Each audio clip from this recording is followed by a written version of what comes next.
وہ لوگ جنہوں نے کفر کیا، جو کافر ہیں، جو ایمان نہیں لاتے، جو مسلمان نہیں ہیں، اللہ نے قرآن میں ڈیفائن کرتے ہوئے کہا، سورہ یونس کی 4 آیت ہے،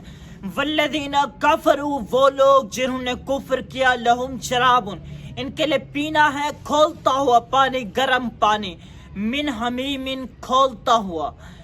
وعذاب علیم، اور ان کے لیے عذاب ہے دردناک۔ کیوں ہوگا؟ بما کانو، سبب اس کے، اس وجہ سے، یکفرون، کہ وہ کفر کیا کرتے تھے۔ یہ کفر کسے کہتے ہیں؟ کفر کے جو معنی ہیں، وہ کسی چیز کو دبا دینا،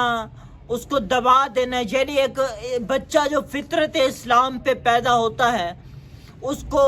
کفر سکھا دینا، اس کو ہندوازم، اس کو سیکولرزم، کوئی بھی مسلمانوں کے علاوہ کوئی نظریہ سکھا دینا کہ وہ اللہ پر ایمان نہ رکھتا ہو،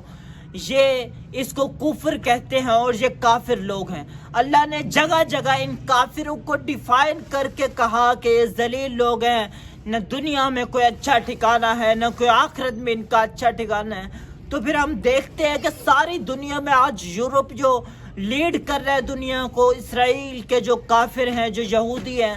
وہ فلسطینوں پہ غلبہ حاصل ہے۔ جو انڈیا کے مسلمان ہیں 21 کروڑ، ان پہ ہندو کا غلبہ ہے۔ تو یہ سارے جو مسلمان جس سارا پس منظر دیکھتے ہیں تو ڈی موٹیویٹ ہو جاتے ہیں۔ تو اللہ نے موٹیویشن کے لیے اسی سورہ یونس کی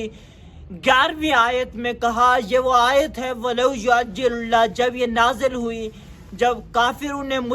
مشرکین نے کہا کہ اللہ ہم پہ عذاب ہی کیوں نہیں نازل کر دیتا، آج ہم کہتے ہیں کہ اللہ کون کہہ کے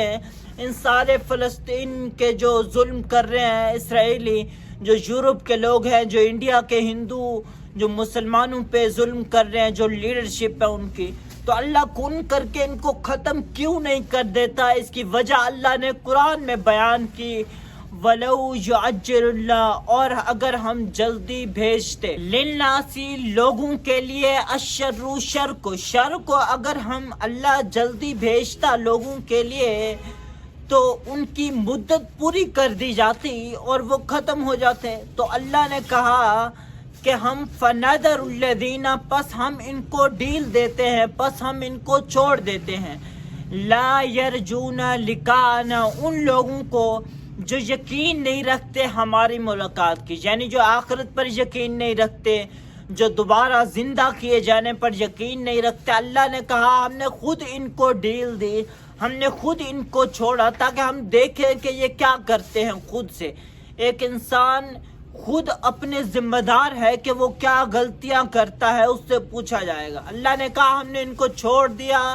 پھر آگے جو فرمایا فی طغیانہم، کہ یہ وہ لوگ ہیں جو کہ اپنی ہی سرکشی میں یعمہون، حیران پھرتے ہیں۔ ان کو نہیں پتا یہ دنیا میں اگر اللہ نے ان کو دولت دے دی تو یہ اس کو سرکشی، اللہ نے کہا کہ ہم نے ان کو دولت دے دی، ہم نے ان کو چھوڑ دیا اس دنیا میں، ان کو ڈیل دے دی، تو یہ سرکشی میں پھر رہے ہیں اور کہتے ہیں کہ شاید ہمارے پاس اتنی دولت ہے، ہم اتنی دنیا کو لیڈ کر رہے ہیں۔ تو اللہ نے کہا ہم نے خود ان کو چھوڑ رکھا ہے تاکہ اس دن ان سے حساب لیا جائے اور ان سے پوچھا جائے کہ ہم نے آپ کو یہ زندگی دی، ہم نے، اللہ نے دوسری جگہ کہا کہ ہم نے انسانوں کو پیدا کیا عبادت کے لیے تاکہ ہم دیکھیں کہ تم خود کیا کرتے ہو۔ تو یہ لوگ خود کیا کرتے ہیں اپنی طرف سے، اللہ نے اسی لیے ان کو چھوڑ رکھا ہے۔